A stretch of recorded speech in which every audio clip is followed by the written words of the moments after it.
If you house it within an existing NDFI that's a local champion and has robust, governance framework in place, that could save you a lot of energy.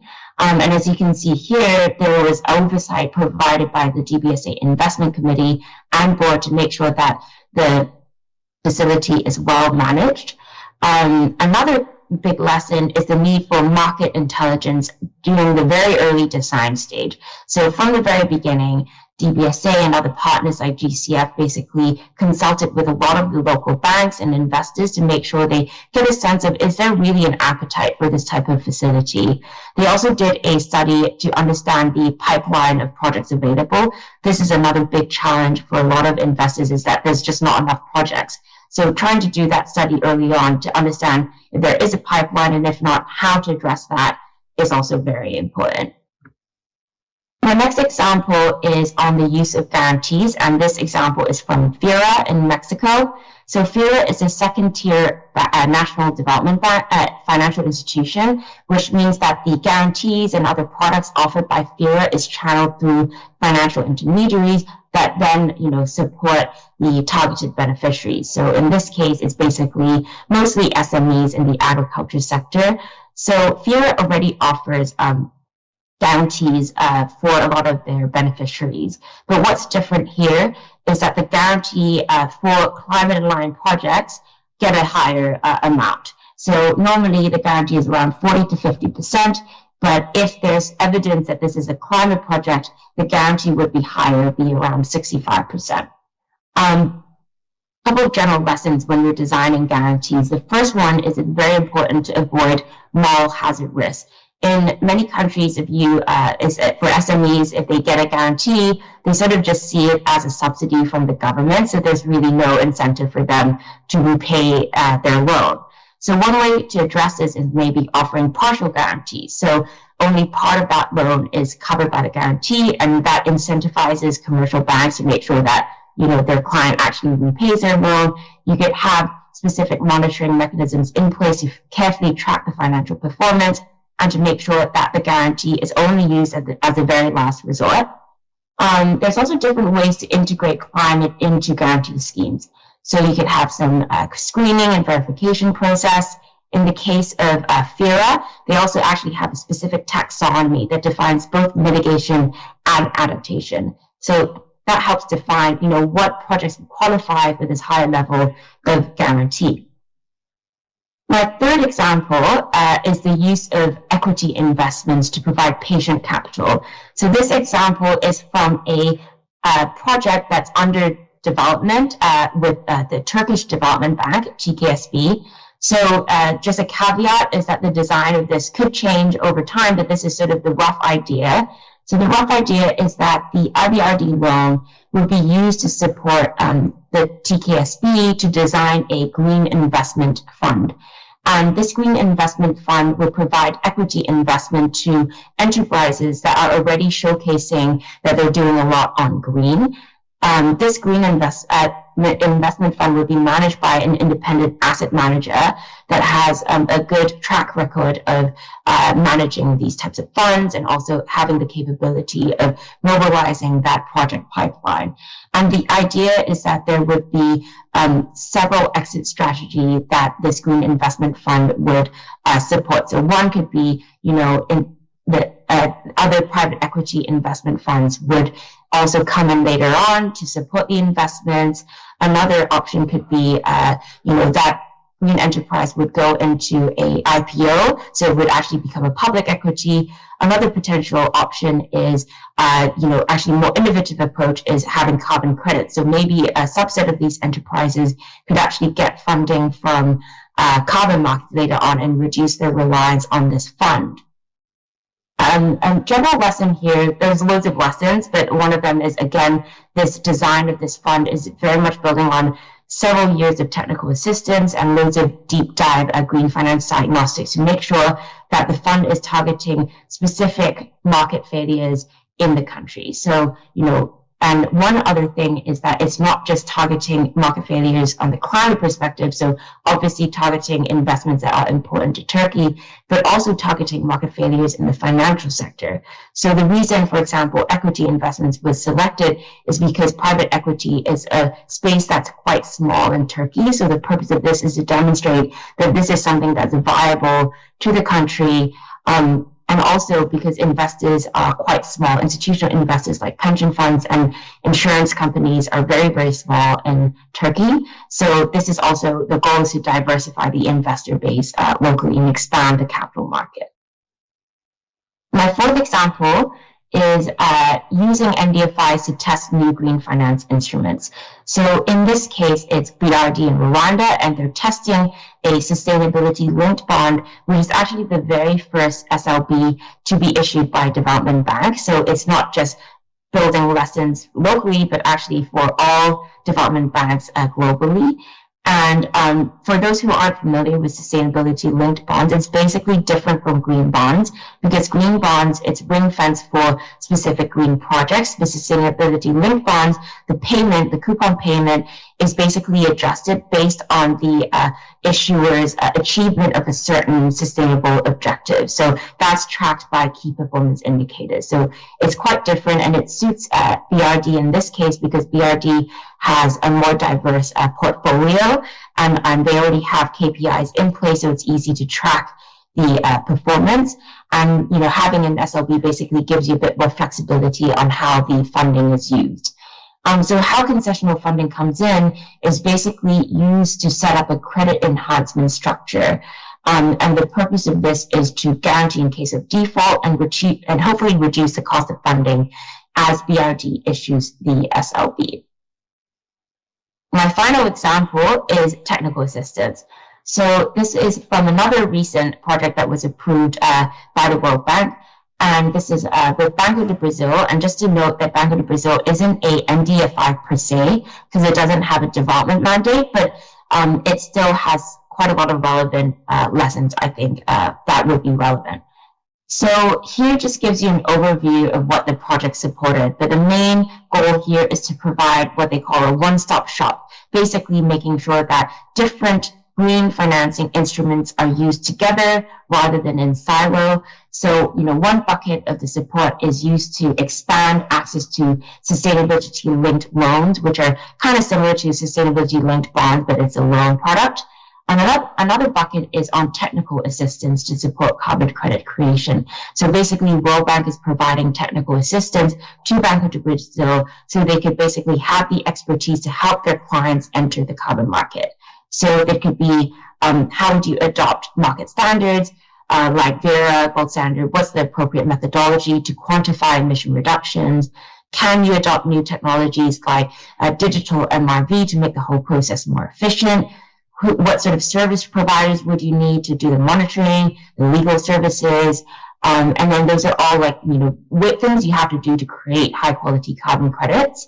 And then the second bucket of the technical assistance is around monetizing it. So how do you actually get buyers? So it could be over-the-counter transaction, or you could link to a specific exchange or trading platform. So the final slide for me is how can authorities like Central Bank, the Ministry of Finance, help NDFIs play a bigger role in mobilizing private capital? So first and foremost, super important to create that policy enabling environment. So this could be, enhancing climate disclosures, developing a taxonomy, or when it comes to line ministries, it might be very important to develop that climate legislation and policy, because climate change is a long-term problem cutting across many electoral cycles. So it's important to make sure you signal to investors that there's that long-term commitment on this agenda. Linked to this, it's important to also have long-term investment planning to signal what are my priority investments, which one are commercially viable, which one should NDFIs target for this type of structures. The third bucket is technical assistance. As I mentioned earlier, one big problem is NDFIs struggle to access funding for climate action. So technical assistance can be provided on how do you issue a green bond or some other type of sustainability-linked bond. How do you get access from multilateral development partners or international climate funds, things of that sort.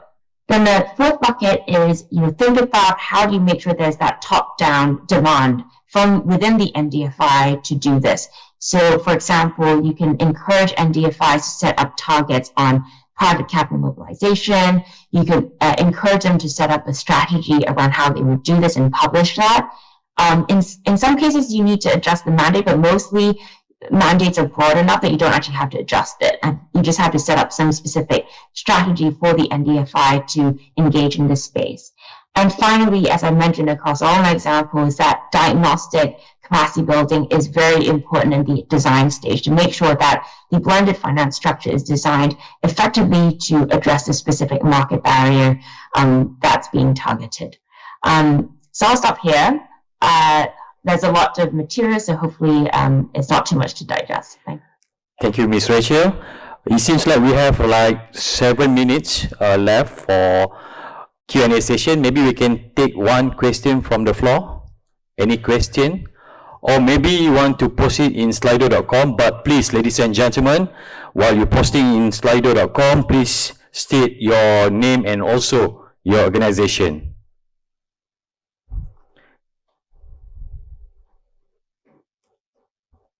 Ms. Rachel, thank you so much for the presentation. We let the floor, maybe you want to post 1 or 2 questions before we end. You can use the microphone at your seat to ask questions, if any.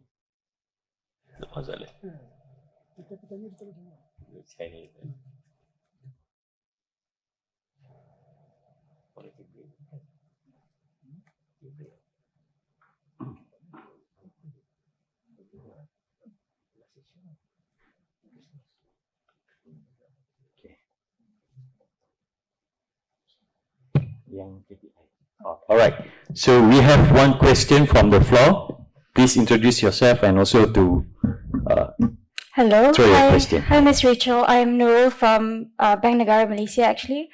Towards the end of your session, you mentioned some diagnostics when it comes to designing the right blended finance structure. Can you explain a bit more about how that diagnostic process would look like from the point of view of a DFI or even an authority? Thank you. Should I answer or should we? Yes.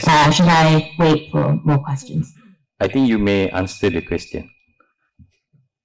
Sure. So the short answer is the diagnostic depends on what blended finance structure you're going for, but maybe just as an example, if you're thinking about, so right now I work in Kenya and we're thinking about also setting up a green investment fund similar to the Turkey example. And one thing that we're doing is a diagnostic. Basically, there's 2 main aspects of it. The first aspect is a market diagnostic. So this would basically cover the overall landscape to understand, so what are the pipeline of projects? How do we define green? Like if we define green in a certain way, are there realistically enough projects for a blended finance structure to support? Is there an enabling environment? Like are there targets? Like is there legislation? Is there that enabling environment for these projects to come in?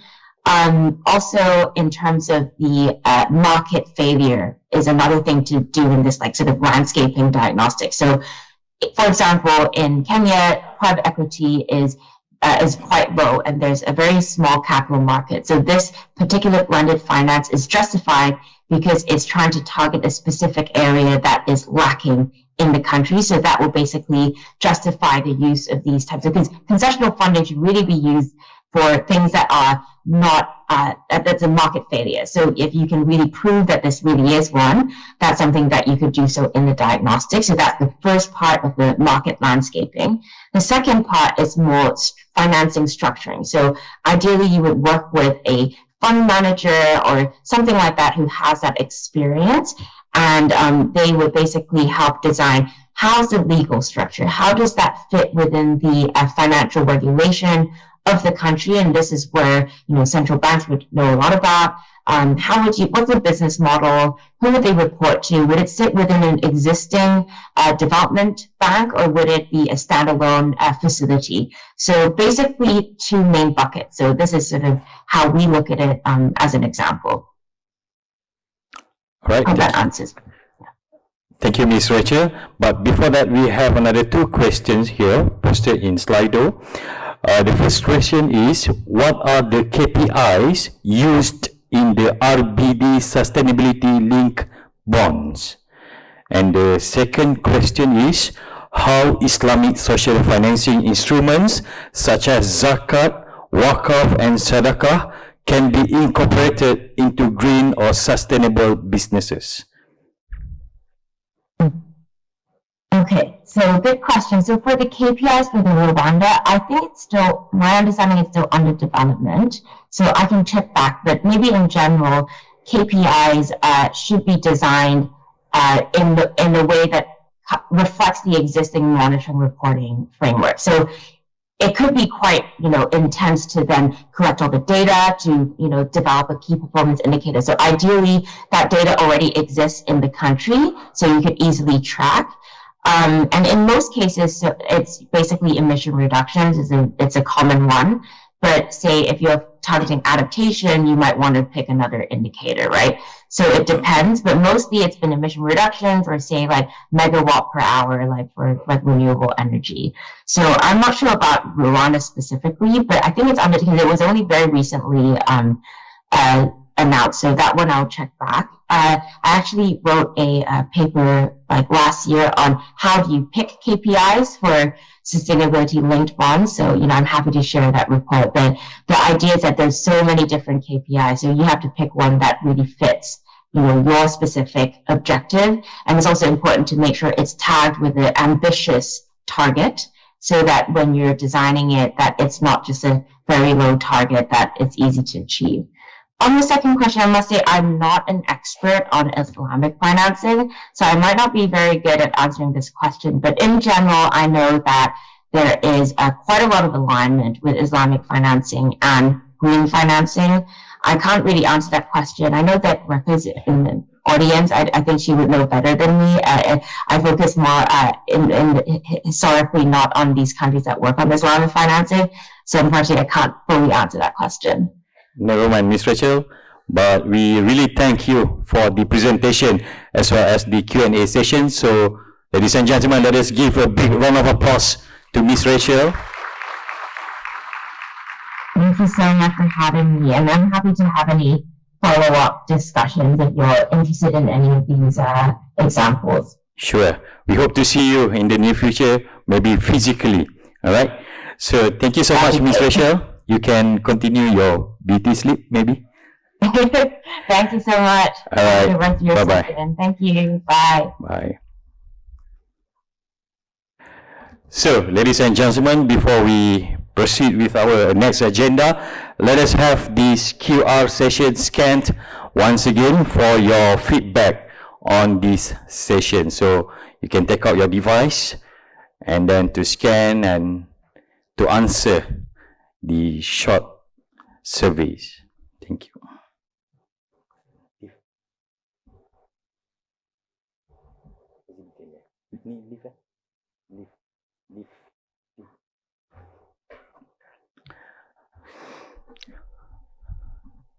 While you are answering the surveys, I would like to invite on the stage to continue the pitching session from our green solution exhibitors. First and foremost, let us welcome from a representative from Zoological Society of London. Please welcome.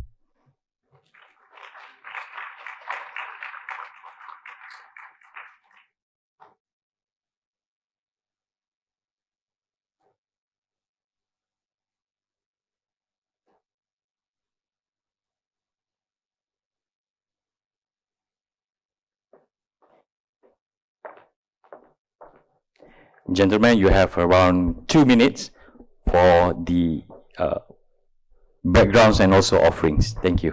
Thank you. Good afternoon, everyone. My name is Ruben. I brought a friend to tell my story. Can anybody tell me what this animal is? Bat. a bet, right? So why should DFIs care about bets? Why should we make bets happy? Anybody? Because we are back. Come and visit me later at my booth. All right, I'll tell you why. But essentially, all of you like durian. Most of you like durian. Yes. What pollinates the durian flower? No. You didn't know, right? But some of you know. So great. Bats are the major pollinators of durian. So, but a lot of plantations are eating up forests, right? We're losing forests to that, and we're also losing forests to oil palm, rubber, timber. And if you're a bank, you're concerned about lending money to clients who are deforesting, you might one day end up without durians because there are no more habitats for bats. So Spot is a great tool that the Zoological Society of London developed. It's free. You can use it online to check all the companies in the commodity sector for oil palm, timber, and rubber. You can see who are the bad boys, who are the good ones, and then you want to try to improve their transparency, get them to disclose their documents, and you can check their ESG scores on Spot as well. But ZSL, we're a British NGO founded in 1826 by Sir Stamford Raffles. We currently have a few projects in Thailand, Philippines, and now in Malaysia. We're developing nature-based solutions projects. So if development banks are interested in not just planting mangroves, but generating carbon credits from mangroves, you can talk to us. We have potentially projects that can help banks offset their emissions. If you have a net zero target, talk to us. We can see how we can explore working together on nature-based solutions projects. So this is essentially what we do, and I'll see you later at my booth. Thank you. Thank you. Next up, I'm pleased to invite representative from Pantas Service, please.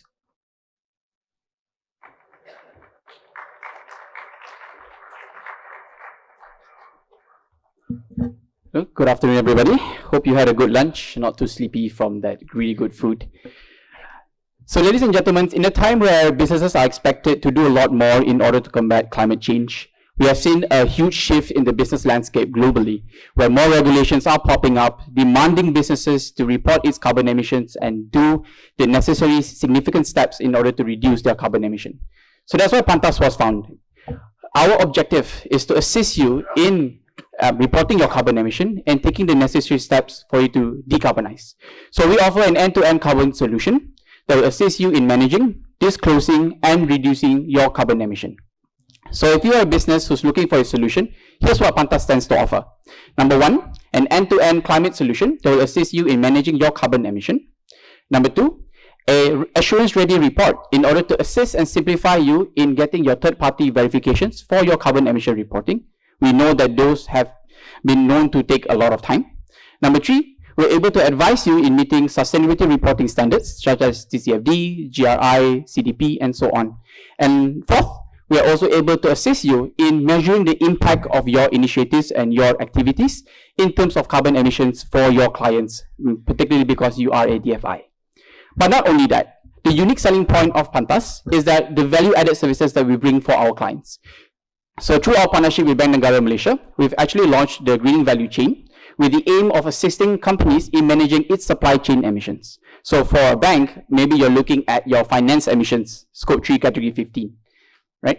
But in addition to that, through the program, the SMEs are able to tap into benefit by the free trainings and free software that we provide to them in order for them to manage their own carbon emission.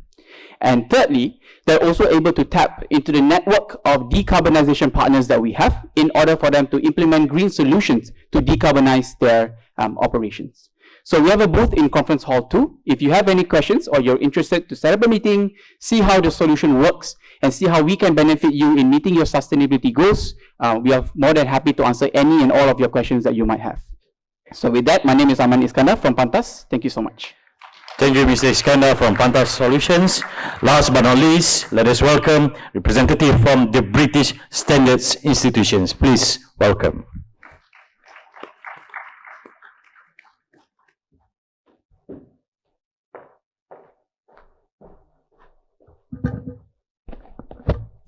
Hi, hello everyone. So I'll make it fast, no worries.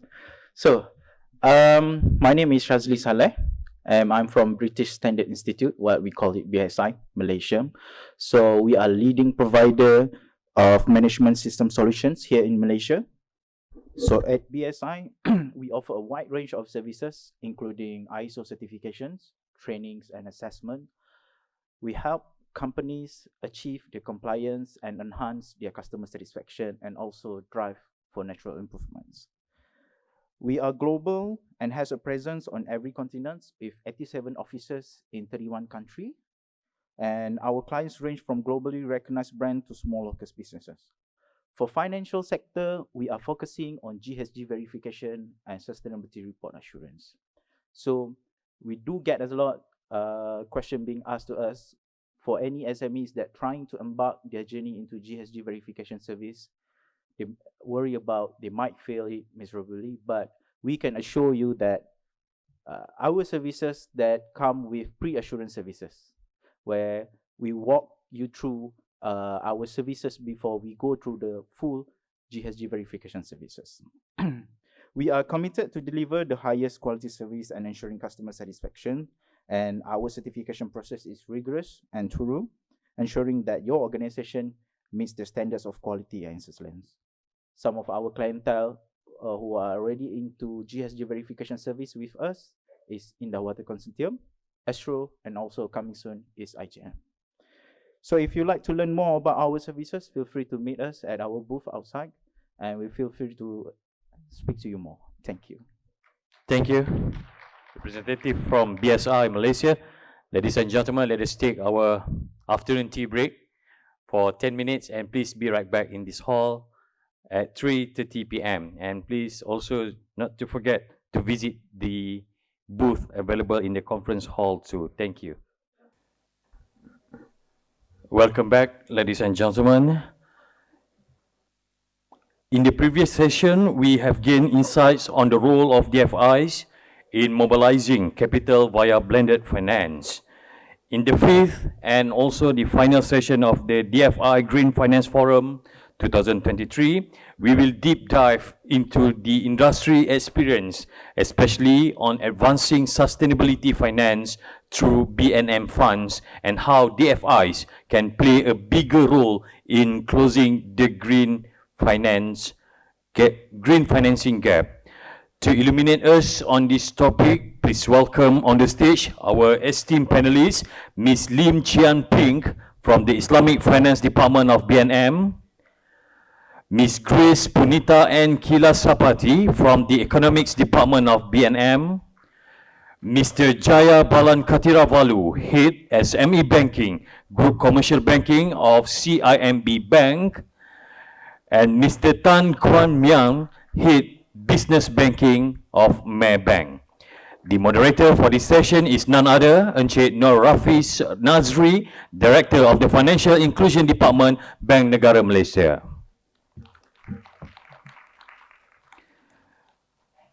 Ladies and gentlemen, allow me to introduce a brief introduction on our moderator and also panelists. Ms. Lim Chian Ping, a manager in the Islamic Finance Department at Bank Negara Malaysia, spearheads the departments of the development of the Islamic finance ecosystem and infrastructure with a bachelor's degree in economics and management and MBA and ongoing doctoral studies at University Malaysia Pahang. She focuses on strategies for advancing green finance, including the low carbon transition facility and the greening value chain finance pilot project. Ms. Grace Punita, a passionate economist, contributes to strategic research on structural reforms and industrial policy in Malaysia. She formulates strategies for private sector investment reform, digital and green transitions, and financial development, while also researching key components of monetary policies to manage climate transition risk. Mr. KJ Balan, the head of SME Banking, Commercial Banking at CIMB Bank, drives overall business development and transformation. With a background in economics, a master's degree in management, and a certified credit professional, he actively participates in SME forums, collaborates with global SME leaders, and works closely with business chambers and industry stakeholders to support the growth of SME businesses in Malaysia. Our final panelist is Mr. Tan which has more than 30 years of commercial banking experience with Maybank, particularly in banking operation, SME and mid-corp lending. His other capabilities include ideation of go-to-market strategy for business banking, product innovation, process improvement, customer analytics, as well as system-related implementation. Mr. Tan is presently leading business banking of Maybank for the next phase of growth. And our moderator, Encik Nur Rafiz Nazri, has joined Bank Negara Malaysia in 1999 and is currently the Director of Financial Inclusion Department. He has served in various capacities in the bank and was previously the Director of Data Management and Statistics Department and also Link and BNM Office. So Encik Rafiz, the floor is now yours. Thank you, Zame, our MC of the day. I think, thank you for the introduction as well. You have made my work easy today. Okay, I know that the 5 of us is standing between you and your weekends. So I promise to try my best to ensure we finish on time. All right. Given the worst phase of COVID-19 pandemic is over, Bank Negara Malaysia has embarked on strategic realignment of our funds, aiming to shape and guide the direction of the economy. Our efforts were driven by a strong commitment to bring out long-term positive impact and transformative change. Of note, BNM has implemented 2 major initiatives, that is the High Tech and Green Facility or HTG and the Low Carbon Transition Fund or LCTF. This initiative showcased our dedication to driving progress and addressing critical challenges. Although progress has been achieved over these years, we recognize the potential of DFIs to further accelerate the utilizations of these funds, especially in achieving broader financial inclusion objectives. We acknowledge the importance of showing the viability of these segments through demonstration additionality. Among the notable players in this field are CIMB and Maybank that we have as our panels here today, who has shown remarkable activity and commitment in this area. Their efforts in supporting the green finance agenda were commendable. To ensure our facilities design were in line with market design, we relied on valuable market data. We continuously enhance our facilities, adapting to the ever-changing economic conditions in response to feedback from PFIs or the participating financial institutions. We made adjustments to our funds features, such as increasing the maximum financing size for our HTG from originally 5 million to 10 million. This change aimed to provide greater access and make a more significant impact on high-growth businesses. In this session, our esteemed panelists will share their insights on various aspects of these initiatives. Among them were BNM own colleagues, my own colleagues, Ms. Pink and Ms. Punita, who would delve into the objectives and strategic matters associated with each fund. Additionally, our reps from CIMB and Maybank would enlighten the audience about their motivation for supporting the green finance agenda. They would discuss the strategy they had embarked upon, the challenges they had encountered, and their vision for the future of these funds. Without further ado, I would like to invite our first panelist, Ms. Pink.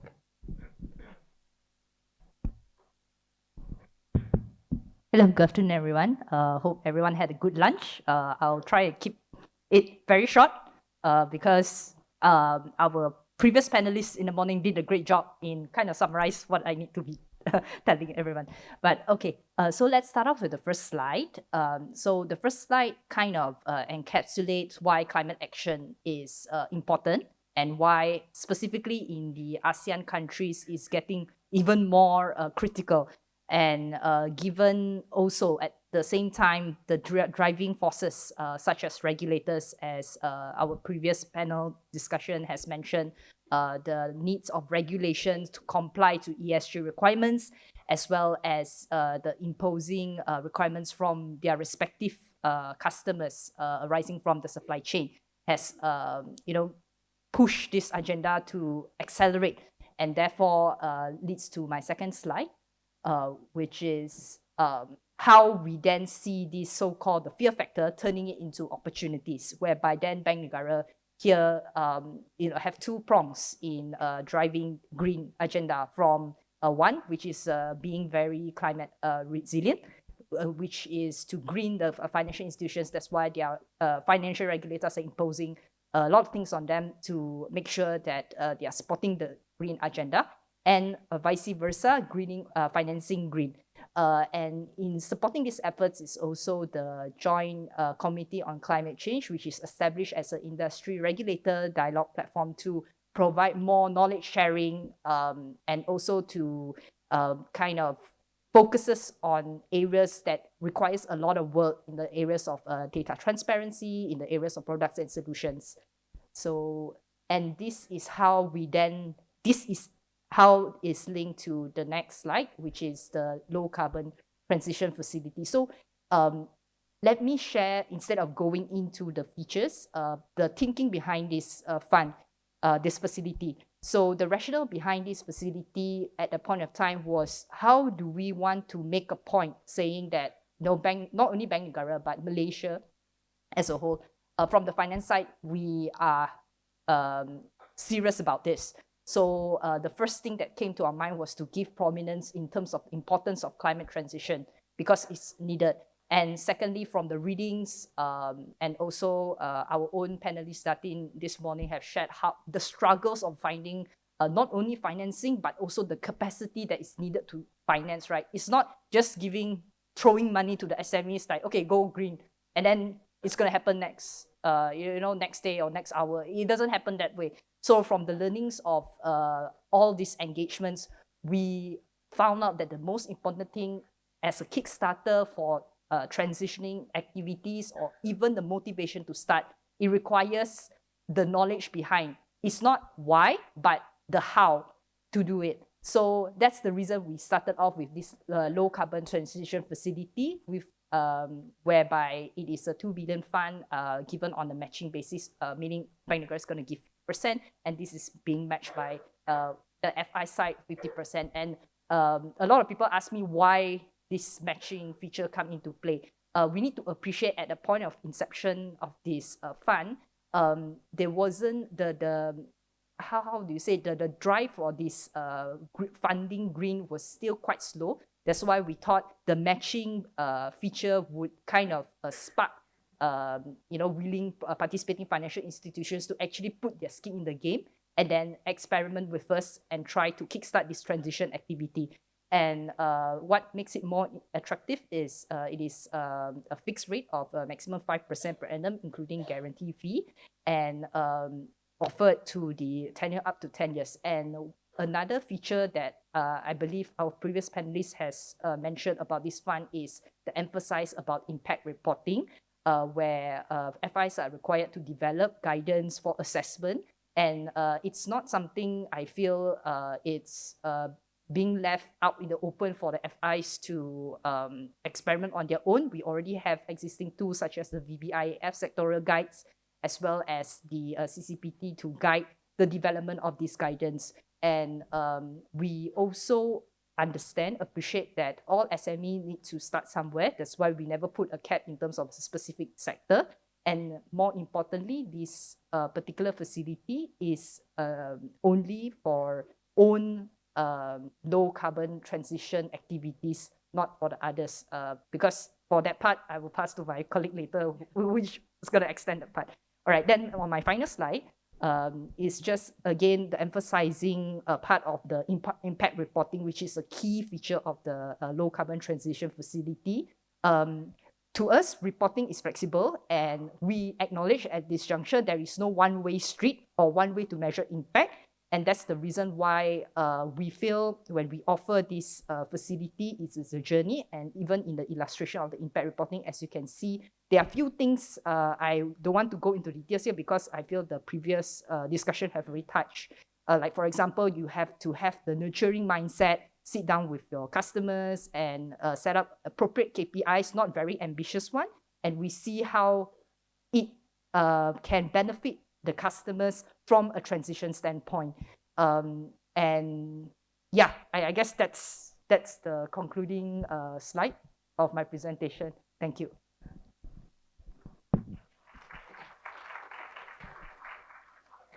Thank you, Ms. Ping. I hope we all now have a better idea on the policy objectives behind HTG and also on the features of HTG. Now let's move on to our next panelist, Ms. Munita, who will be speaking on LCTF. Ms. Munita, the floor is all yours. A very good evening to everyone present. Thank you so much for making time to actually come to this forum. And I think based on the sessions that we've had, we've learned the challenges in terms of how DFIs is to take up this mandate. But perhaps allow me to go back to why are we exactly trying to achieve what we are achieving. If we go to the following slide, please. So at the heart of this topic of elevating our growth as an upper middle income nation towards a high income nation, one thing needs to change. We need to move towards an investment-led growth. 60% of our GDP is led by consumption. Only 20% is led by investments. So at the height of the pandemic, one of the thinking done by the central bank is that how can we articulate a narrative towards an investment-led growth, fulfilling the objectives of wanting to become a high-income nation. We recognize that high-income nation is not just about moving or earning $2,000 US dollars more than what we have been earning now per capita, but it requires a strategic thinking in terms of how are we going to organize this investment ecosystem. And we realize it can be broken down and distilled to 6 pillars, and this is also part of the new investment policy framework that MITI has announced more recently last year. The first, we have to enhance our economic complexity. So as part of this high-tech green facility fund, one of the thinking is that we want to enhance our complexity. Our SMEs are already involved in many of the cutting-edge sectors, but the issue is the value add that they provide in those sectors remain low. So how do we upgrade them systematically and yet develop indigenous capability as a country is of paramount importance. Once we create a more complex society, then we can start paying people rightly. And that's where the high-skill job creation became our second agenda. It became very quick for us to understand that during the pandemic, having a fund to help the technology guys, especially the NIA sectors, was very important. In fact, they contributed to 30 to 48% of the job creation during the pandemic, which also helped us to not achieve the sort of unemployment rates that could have gone down south. So that was the second agenda, creating high jobs, high value jobs where people can earn a decent living and truly be leading a meaningful life. The third priority, enhancing domestic linkages. It's not about creating large local companies, but it's about integrating the entire SME value chain and unlocking the export potential of them, and also enhancing GVC participation. And lastly, once we start to create these new domestic linkages, we will also start to create new industrial clusters, be it in AI and many new domains that we need to think of.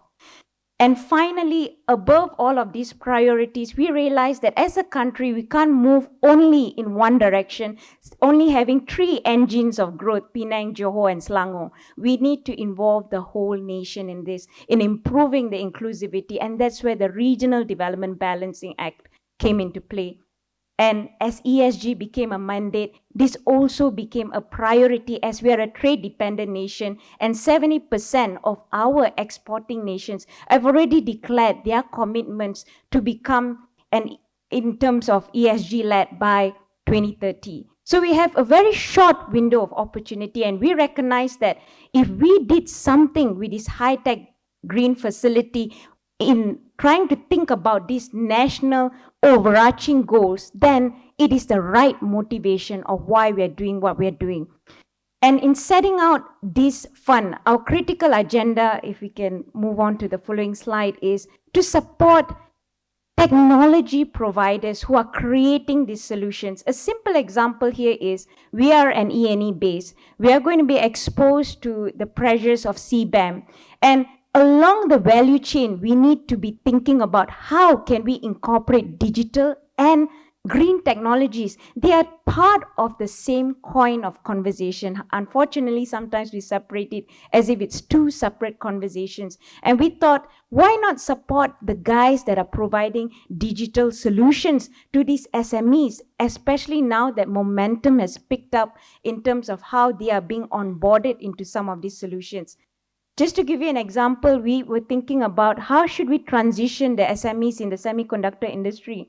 Going forward, it's all about digital resilience as well. So they need to actually have more smart automations, reduce their reliance on foreign workers, and that's of paramount importance as well. They would need to design their products in a more low volume mix kind of approach. They would need to have AI-led factory management systems that tell them how emissions and carbon monitoring can be done effectively. We heard about Pantas, how they supported Kosan's manufacturing value chain SMEs to upgrade their capabilities. This is the precise direction that we need across our SME value chain. Finally, supply chain traceability and renewable energy trading. So if we put together all these holistic solutions and try to bundle it as a package for SMEs to think about this systematically, perhaps they would consider. Right now, they're thinking about this more from a cost structure perspective. But for us, we see it more as an investment, a way to position the country as a digital supply chain resilient country, especially when we are in the midst of geopolitical trade tensions between the US and China. We could be actually winning ahead should we have very resilient SMEs. And that's where the fund actually supported many of such SMEs to emerge. For example, we funded a renewable energy service provider who also supports initiatives in Southeast Asia. We also funded a life science equipment and automated robotics company. And interestingly, this company also is part of the Nippon Chemcon value chain. They're in fact one of the top tiers in those value chain. It's already very difficult to penetrate some of these value chains, and they're able to do so. So, ladies and gentlemen, we are not, as a nation, lacking of ideas or capabilities or resources, but it's about unlocking where these resources are and how best can we actually fund some of these startups. We also finance a manufacturer of biodiesel and a biomass waste conversion technology into biofertilizers. These are just examples to illustrate what has been achieved by the fund. If we go to my final slide here, as a country, as we are pushing towards net zero, what is the exact potential for Malaysia? It looks like this. It looks like $3 billion investment dollars per annum in the next 30 years to unlock net zero. We already identified that we will need about RM 350 to RM 450 billion in terms of investments to develop the capabilities of the country in terms of being a net zero country. And it will create, this is a very conservative estimate, about 250 to 280,000 jobs. By the time we actually green our entire ecosystem, it could look like 1.5 million jobs. But the question is, who should we fund with this high-tech green facility? We've heard your comments loud and clear in terms of, whilst we've provided a number of these sectors, really, are you telling me there is potential in each of these? There is an SME present in each of these value chain? And the answer to that is yes. In terms of solar, we are the top 3 in the world in terms of solar manufacturing. We also have a lot of solar solution providers that are Malaysians, and they are also startups. Some of them are maturing in terms of 5 to 7 years of age. They would be ripe in terms of obtaining some of the debt-based financing instruments, and HDG could be a start. We also have bioenergy opportunities, biogas, biomass-related opportunities. As a country, we're heading towards hydrogen-based. You can see Petronas and many of the value chains from Korea coming into Malaysia. That could also support the development of SMEs that could strategically position themselves into some of these ecosystem, either as fuel cell. Interestingly, in Johor, there's actually a company that's able to combine an engine between a hydrogen engine and a conventional ICE engine. So these are the sort of startups and SMEs that we're trying to support, because we think they are the brain for us to actually unlock green industrial development. Lastly, perhaps to just run through some of these examples, and we'll be sharing these slides, is electric vehicle. I get this question a lot of times.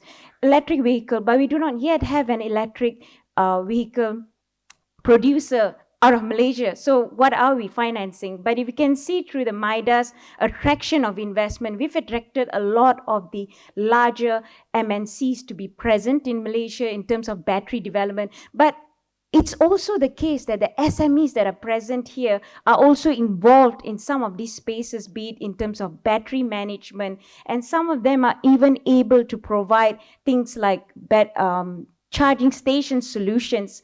And this fund can also be used to finance 3S service dealers as well. Why do we provide this fund to finance them? Because we realize that you can't have an EV car without an EV servicing ecosystem. You need to develop both in parallel. And by having more dealerships, what you're doing is training your competencies and transitioning them. And just as an estimate of the number of potential here, we have 10,000 ICE producers or SME producers that are involved in the ICE value chain. They need to upgrade towards an EV ecosystem. And herein lies the opportunity for DFIs to upgrade the capabilities of these companies towards EV. And secondly, if we do not do that, it will become a balance sheet risk that lies within the loans that we have provided to them, because this is quite a large integrated ecosystem. Finally, if you can see, there are also opportunities, be it in terms of smart irrigation, carbon credit services. We heard earlier the three gentlemen come to share their case on how they are developing technology solutions to support this whole transition. The idea of HTG is simple, and LCTF and HTG are actually sisters in that sense. We are supporting the technology providers that are supporting the capabilities of our SMEs to transition under LCTF. Both need an equal footing in terms of financing. And with that, we hope that DFIs would also use this opportunity, use this fund as an opportunity to take on the risk that they need to take. As we heard earlier, Rachel mentioned about how we need to take up demonstration projects in order to understand the viability of some of these technologies. Please, by all means, use the BNM funds as an opportunity to learn from this new emerging market that has a huge potential to elevate the country from an upper middle income country towards a high income nation. And with that, I will pass this to the next panelist. Thank you, Ms. Punita. Not only that I have better idea on the policy objectives of the HTG, I also now understand better why our MC described you as a passionate economist just now. All right, now let us listen to the experience and insights in utilizing these two funds by our bankers, starting from Mr. Balan from CIMB. Thank you, Rafiz. Very good afternoon, everyone. I come to Bank Negara very often on the invitation of Rafiz and his colleague Hanif. Normally, it's much more stressful sessions. So you guys are on DFI, I think you'll be much more sympathetic towards us. But the fun is a means towards an objective, right? But they, as passionate as they are, what we need to find in the market is the motivation to do it, right? That's where is big challenge. Now, in CIMB, I joined CIMB in 2018. In the first month itself, my CEO went to Europe. I think they signed the principles of responsible banking, right? I think aligning the objective of business with the sustainable development goals. And by signing that agreement, it means that you aligning your business goals to create value for both shareholders as well as the company. In 2018, I was thinking, what the hell is that? Right? And that's so high up level.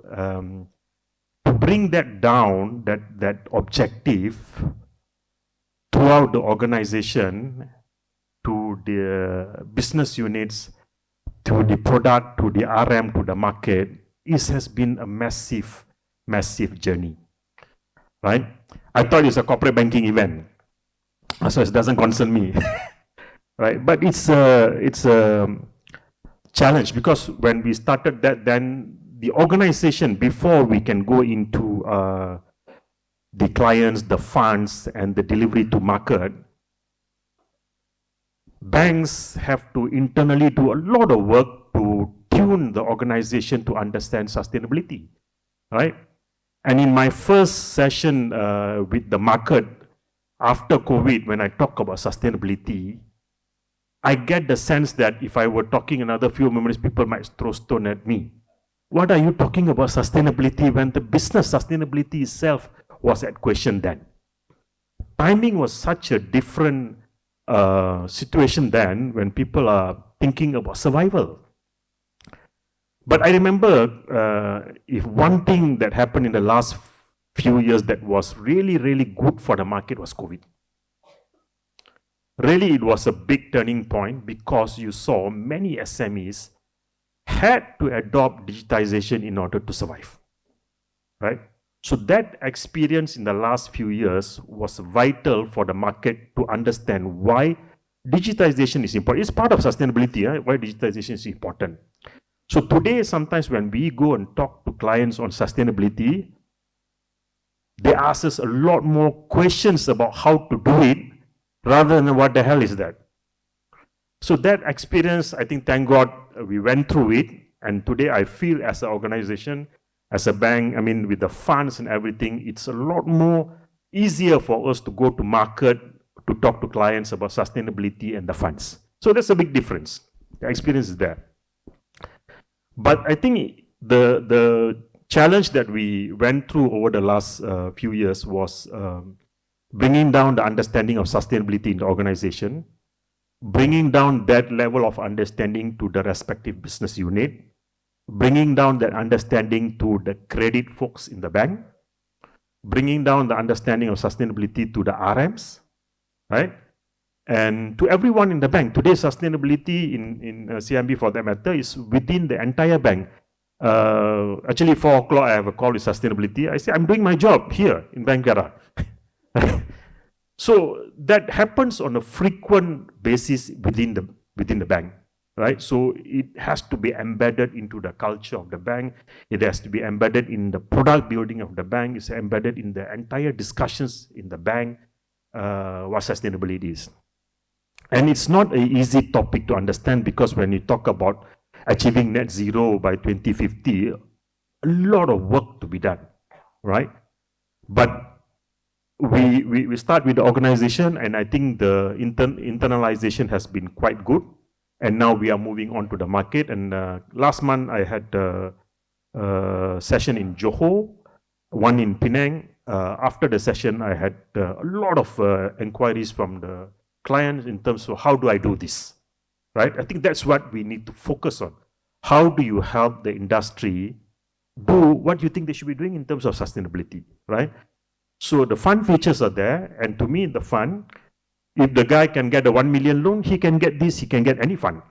Question is the purpose, and the purpose depends on the motivation that we talked about just now, right? So the biggest challenge for us today is to bring that motivation and purpose to the clients, right? And my thought is, don't make it complicated. We should start small, start simple, make it easy. In fact, I was talking to Hanif the other day during one of the session, renewable energy, for example. I have to, personally, when I did solar, I have a lot of paperwork to do, right? We can make that simple for the industry, right? Some of the easy part for business to understand. And one of the biggest consumption of resources in industries are energy, right? Look at how we have energy crisis in Sri Lanka and Europe, where they don't have sunlight, but they are putting solar because they know the risk they are going to face in terms of energy, right? And we have the luxury of renewable energy in the country. yet we, I think, tend to appreciate it less, right? So again, past experience, COVID, crisis in other countries should be put to good effort to educate the market, educate the public why taking these steps is important, and then the fund becomes relevant to them. How do I do it? That becomes relevant to them. My one purpose when I go to these sessions, I tell them, if it's not for you, at least you do it for your future children, your children, right? The next generation is going to face possibly no subsidy, right? That could be the reality of the future, right? High costs of energy for them to survive, right? So if not for us, we need to do this for the future.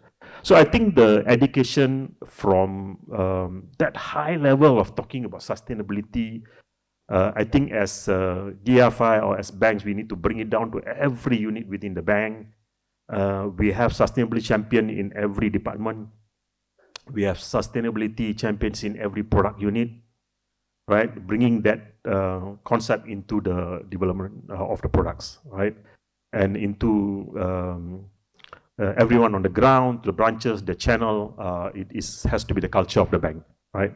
And that will then, if you internalize that in you, then I think it will be easier when we talk to the client outside there and to able to connect, right? And I think the experience last few years have actually made it easier for us to reach out to the market. So it's a long journey, but I think as difficult was it when we started, I think it's a lot more easier to talk about this today. And the clients are a lot more aware of the issues.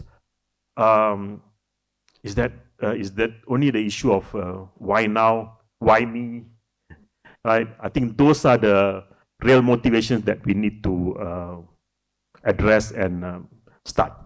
So that's my initial comments, Hafiz. Thank you, Mr. Balan. Okay, before we move to our last panelist and open the questions to the floor, maybe since I was made to understand that Mr. Tan also do not have any slides, if you all can show the Slido QR code up front so that maybe we can get the questions in before Mr. Tan finishes. Okay, without further ado, Mr. Tan, all yours.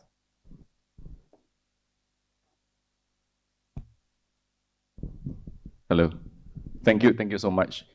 Well, I totally agree as to what has been described earlier, especially when Balan mentioned that the level of awareness is actually different nowadays. The level of awareness has actually been elevated. It's not like 4 or 5 years ago. If you all have experience in online shopping, I'm sure you all have.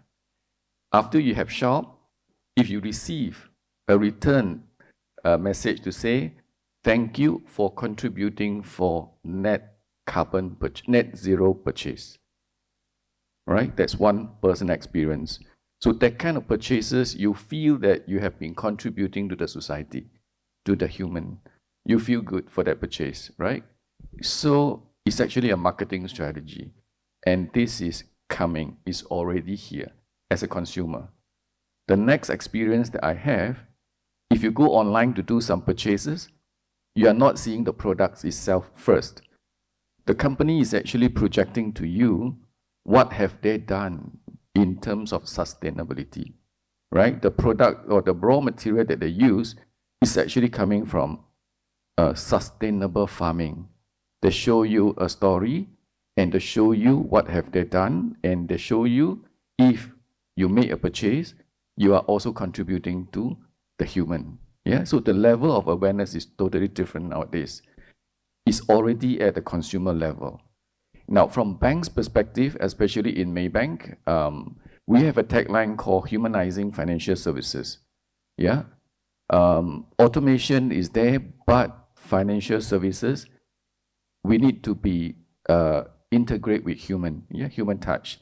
So ESG come in very timely And this is also the bank's objective, to weave the ESG into the human perspective.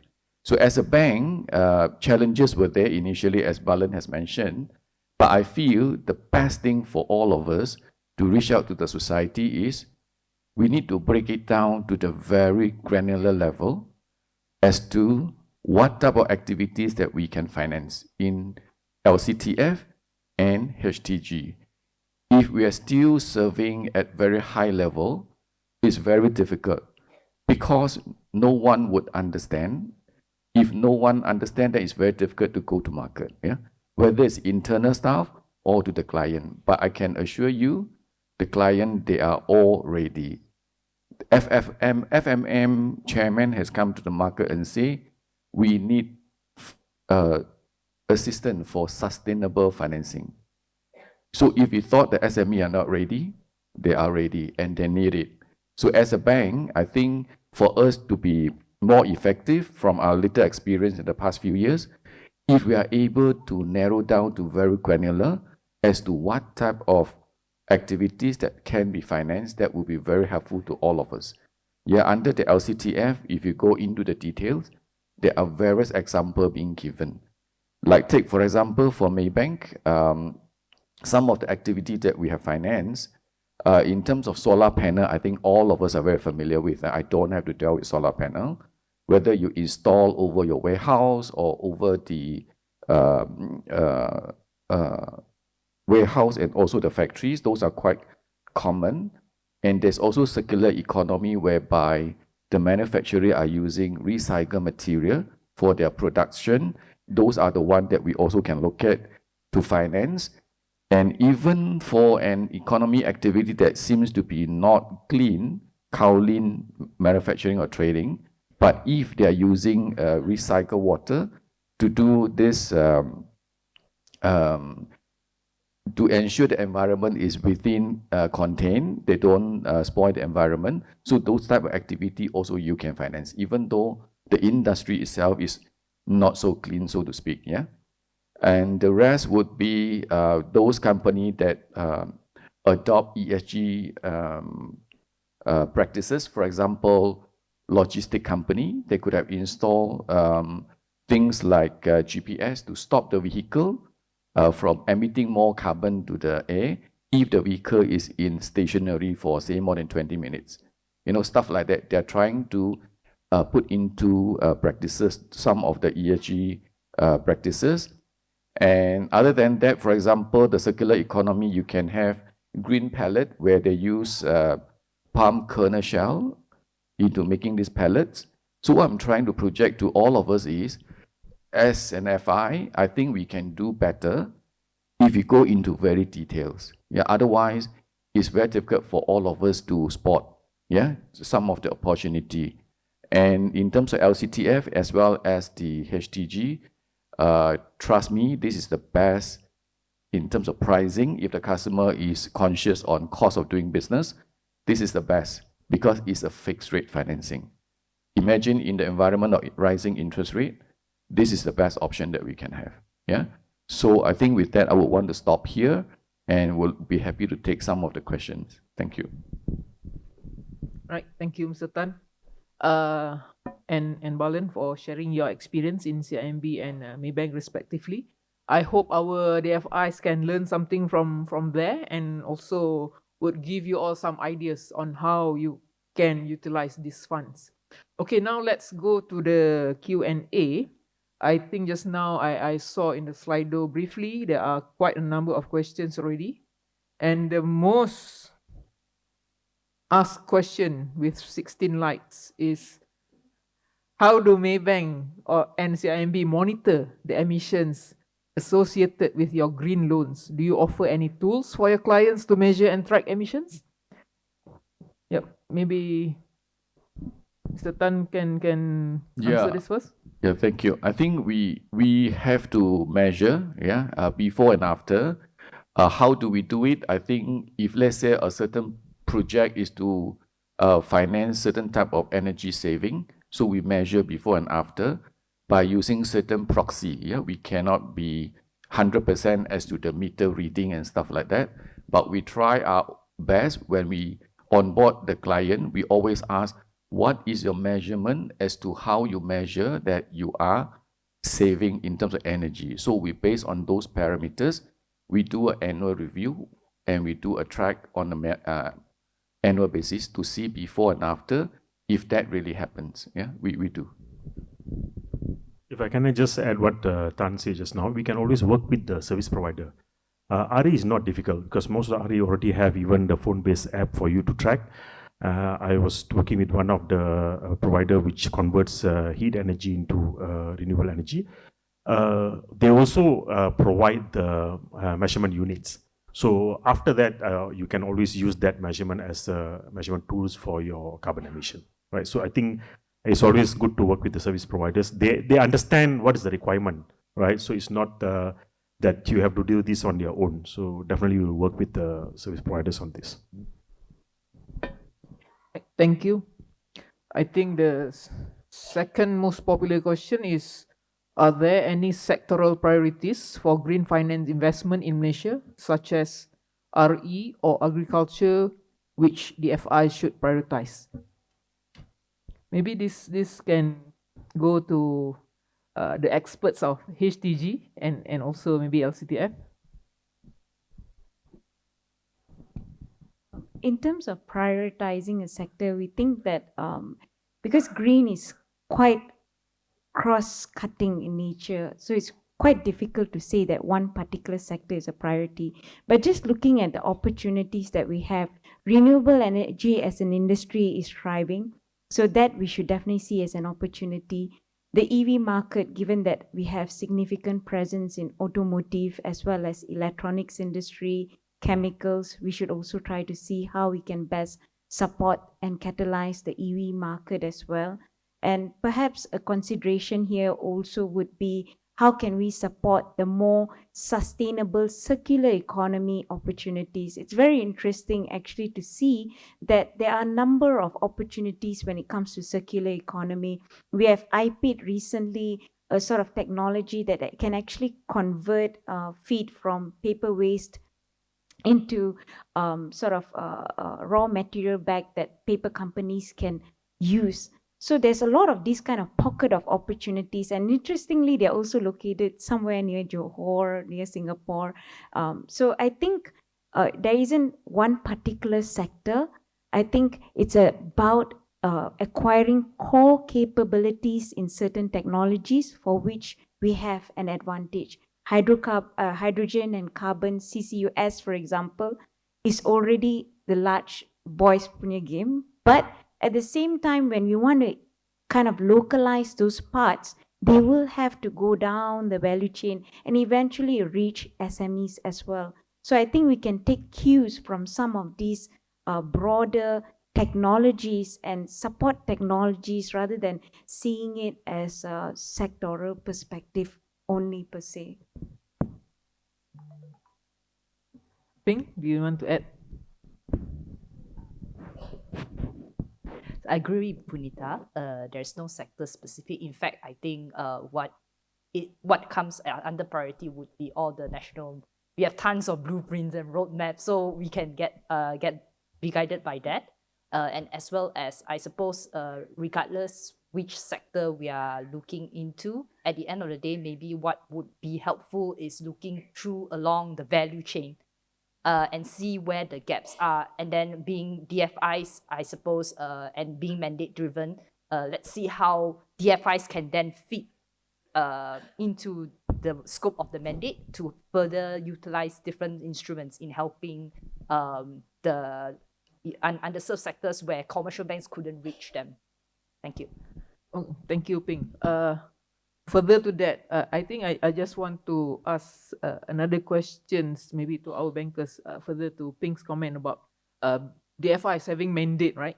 So in your view, how can DFIs complement the commercial banks in bridging the financing gaps here for the sustainable financing? Specifically because we know, like Ping said, DFIs, you have your own niche sector, your own customer segments, and also DFIs can leverage on your sectoral expertise and value-added services such as advisory, technical upskilling, as well as the DFI's closer affiliation with the government machineries.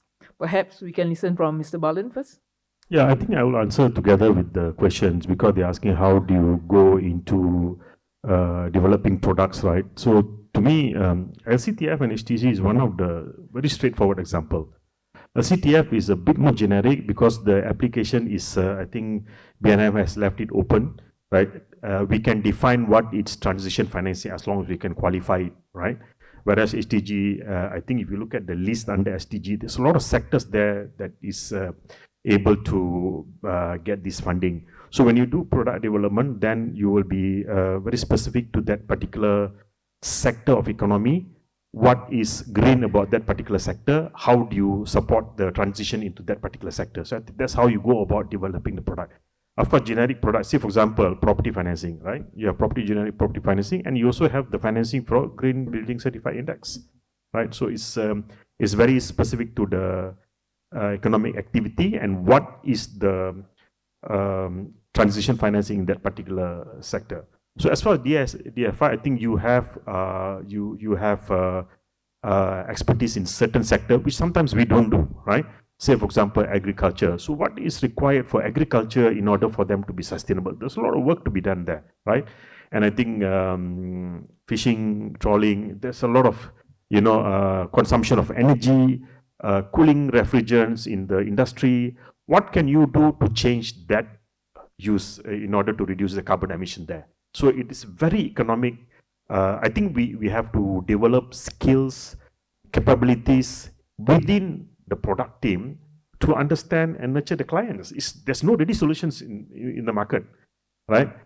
RE is the very easiest and the straightforward solution, right? But the rest of it, you need to work towards crafting a specific needs of the product. And of course, I think the question just now in terms of how to monitor, these are the issues that we have to address.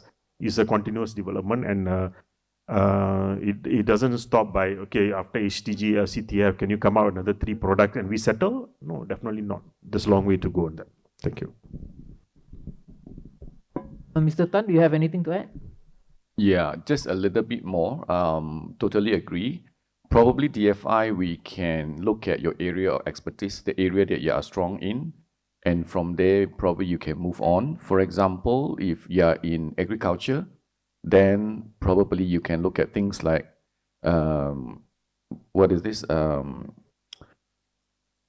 sustainable farming, even for something that we have greenhouse farming, something like that. You can go along the area that you are good at. Yeah. So other than that, I think I want to touch a bit on the process flow to enable the RM to do a more cohesive and better job. I suppose there is a need for us to guide. If we can come up with something like list of activity for them to look at for each and every application, or if we are able to come up with the ESG screening document for them to guide them in your area of expertise, the area that you're focusing in, the sectors you're focusing in, so that certain idea or certain scope are not being ignored, because they really need to look at that for a start. After a while, once in their blood, I think they can go without looking at those checklists or documents. Yeah, thanks. All right, thank you. All right, moving on to the next questions. How to motivate the customer? Customer segment of DFIs in general are different compared to commercial banks. Level of motivation for ESG versus consumption or survival. All right. Any panelists would like to take up on this? Yes, Balan, thank you. Yeah, I think motivation is the same for us, right? We are doing it the same reason why you are doing it, right? They are still, and a lot of DFI clients are common with the bank clients. They are not standalone. The motivation, you always go back to the objective of going towards sustainable practices. It is our future, our children of the, ahead of the next 10, 15 years to come. And the economic activity that we are doing is impacting everyone around them. So not just DFI, not just the banks, right? I think that's how we have to approach this. So when we go for our sessions on the ground, we actually have industries from all over, and many of them are, in terms of specific financing, like equipment machineries are from MIDF, from Agrobank. Couple of years back, we worked with Agrobank on the agriculture farming together with some of the other banks, and we also worked with PPK Kuala Langat on the chili farming, where they use the smart fertigation systems there. So there's a lot of common areas to go. It's just the objective and the motivation of us doing, I think, is still remains the same, and we have to focus on that aspect of the business. Thank you. All right. I think Ms. Punita wants to add something. Sorry, I think this is a common challenge that DFIs face, and we've heard this today morning right up to the afternoon. How do we motivate SMEs to take up this kind of risk? Because some of them find this as a cost item. I think this is where the nurturing of the capacity to understand why they need to pivot their business model will be of very utmost importance, because the reason why they're in a survival model is because they're in a low cost business model. It's very margin driven. There's just too much competition, and then, they get wiped out. But if, for example, they can work together, collaborative platforms. For example, I think there was once when we were thinking about sustainable farming, rather than have all the paddy farmers in Langkawi doing their own thing, why not create a contract farming sort of ecosystem? So I think it goes down to how can we alter the sort of business model for them to feel that it's a sustainable opportunity, and secondly, linking them up with export market opportunities as well. So I think right now the challenge is we only have 25% base of our SMEs that are exporting, but we are also not to say a very large nation. So how can we tie export market opportunities pertaining to green, and the faster the transition happens, that will also help. Lastly, as we know, China is a very great partner in this, simply because when they start to go very gung-ho with certain type of initiatives, we can see technology costs coming down. Thanks to China, we have solar that is as cheap as it is today, and it has achieved the sort of parities. So likewise, we know that in some of these directions going forward, the Chinese market will drive down the technological costs. So it would mean that there will be a much more ease of entry point for some of these SMEs. So I think the bigger question for us, which we also like to understand as bankers, is how do we reduce the investment barrier for SMEs to jump from one business opportunity to another, especially when they're coming out of pandemic. They've gone through the survival mode. Right now, it's about rethinking, where is my business model lying and is it sustainable? So how should we bring this to a good landing point is also something perhaps that needs to be nurtured together between the commercial banks, DFIs, and the entire ecosystem. Rafiz, if I just may add quickly, I will just bring back to the experience of COVID. What would have happened if the businesses did not digitize their payment? What would have happened if the businesses didn't adopt the platform to do their sales? Many of them would have collapsed. Similarly, energy crisis in the other parts of the world. I think we have to draw the impact of these incidents in the world to tell them, what if we haven't done this, right? There's no other way to learn, because we cannot wait for something to happen for it to happen. Right? Look at the floods, look at the issues that we are having today. These are real life experience that we need to bring to life to say that what would happen if we don't take the action now, right? So that's my closest way to bringing them to reality of life, and that is the reality.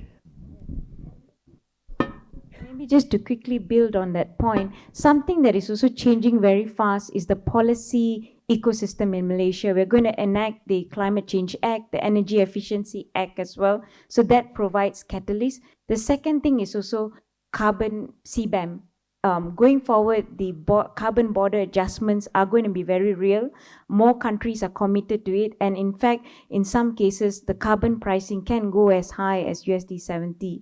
So that would mean that what we would as a nation face is also imported inflation. So if they want to participate in some of this market, they want to secure some of their supplier base, they would also need to transition. So I think it's also very important to tie SMEs to what is the policy landscape that they're working with, and to also understand that energy subsidies are not here to stay forever. The large energy players are already, players are already seeing the removal of energy subsidy. So going forward is a matter of time before this burden is removed, in the sense that it costs 12% of our GDP. We could have used that money for many other development expenditure. So I think it's very important for the SME to appreciate the context at which policies are being undertaken at the moment. And I think it is an inflection point, both from an external perspective and an internal domestic economy perspective. Sorry, just to build on Punita's point, I think the common theme that, at least to me, sitting in the whole day forum is how do we bridge the information asymmetry gap? I think that is the big question mark in all this, right? We can have all the legislation in the world, we can have all the infrastructure in the world. So this is where I think it is critical for a mandate-driven institution like DFIs, where you are very intimate with what you do, you are able to add value. After all, this is what your performance measurement framework requires you to do, right? Give additionality. So I strongly feel that closing the information asymmetry gap based on your respective institutional specialties will clearly help, at least to kickstart the SMEs in terms of what is out there, or the very least, because you know your stuff within the sectors, right? Things would be as simple as maybe taking an example from this morning's SMEs on how do I start? Okay, if I were to achieve this specific transition objective, who are the service providers out there who I can connect to, at least to start off with? And with that in mind, that's another reason I forgot to highlight in my earlier presentation. For LCTF, we are not only aiming for the quick wins, meaning just to install some energy efficiency, equipment, solar financing, but also you can kind of use this fund to actually kickstart your journey. Say, for example, I am an SME, I don't even know where to start. So to make that decision whether is it worth for me to invest to start off with, and say I need an expert. Of course, as an SME, especially the smaller ones, I can't tap into the big fours, right? Because definitely I don't have that kind of fund. But maybe there are certain service providers who are also consultants, third parties consultants, and I need their services. I can actually tap into this fund to kind of give me some sort of, to build a sustainability roadmap to start off with. That can be also considered under the LCTF fund. So what I'm trying to say is my wish list moving forward, I would also like to see more variety in terms of the utilization of funds for purposes of supporting SMEs to the transition journey, which I firmly believe this is where I think DFIs can do a lot of better than commercial banks. Yeah, thank you. All right, thank you, Ping. And also thank you for bringing up about the PMF and additionalities. I just don't want to bring that up during this session, but since you already bring that up, okay, the FIs, you know what you need to do. All right. Okay, I was told that we only have 2 more minutes. So maybe as a last word, I would like to start with Mr. Tan. Maybe 30 seconds. What you want to say last? Ken? Well, my personal experience, the latest trend that I feel the most at the moment is it will slowly become a market force for every one of us, including the SME and the bank. If you're not in it, you'll be out of business. That's how I feel it in ESG, green. Secondly, if you flip it around, if you are in it early, you will have new market opportunity. You can grow further because you have advantage against your competitor in this area. As such, you get more sales, more market share. That's how I feel it at the moment. Yeah, thank you. So the other day I was talking to an SME and talking about e-invoicing that's coming in the next 4 years. So he told me, don't worry, government will extend, right? So I think, Rafi's, the message to government should be, we should be more disciplined in executing our policies. Otherwise, we'll never learn. I think in conclusion, it would be very enlightening if we all left today with this reflection in mind on how we could develop that blended financing approach that we've been talking about, hearing about, but how can we bring it to life? And I think having the BNM's funds together with the sort of DFI's role and the commercial bank's role, the multilateral development banks, we can do more to unlock opportunities. And that's where perhaps one reflection point would be, how do we actually think about structuring products that can involve risk sharing across many different parties? And that's where perhaps using these funds as an experimentation tool could help.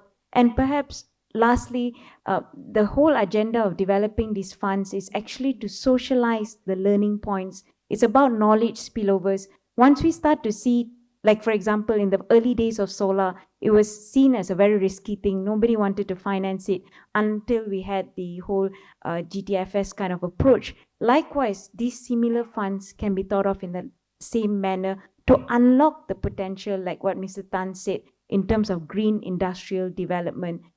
And Malaysia has an opportunity and the ability to fulfill its potential on that front.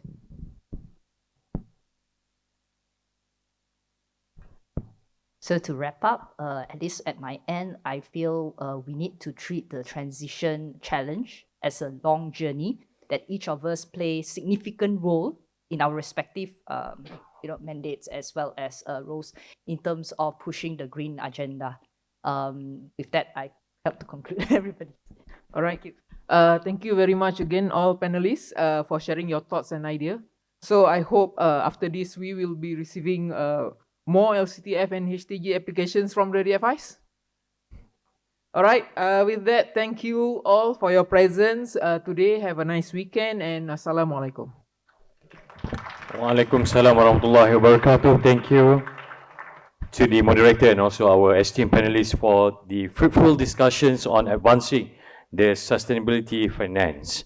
And I'm pleased to invite the moderator and also panelists to be at the center of the stage for a photo session.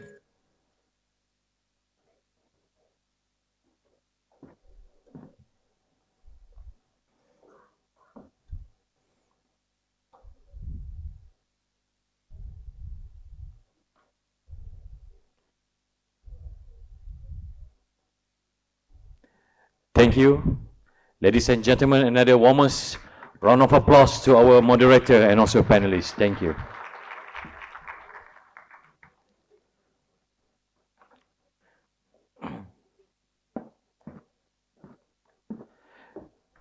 Ladies and gentlemen, as we are approaching to the end of the forum, let's listen to the closing remarks by Engineer Haji Muhammad Prasad Hanif, Secretary General of ArtFilm. Ladies and gentlemen, please welcome.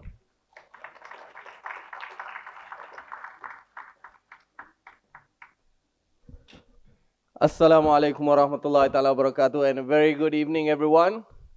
I can just feel the energy right here, right? Right. So anyway, ladies and gentlemen, I don't have a speech written up, so don't worry. My closing remarks is going to be very short. It will be less than 2 hours.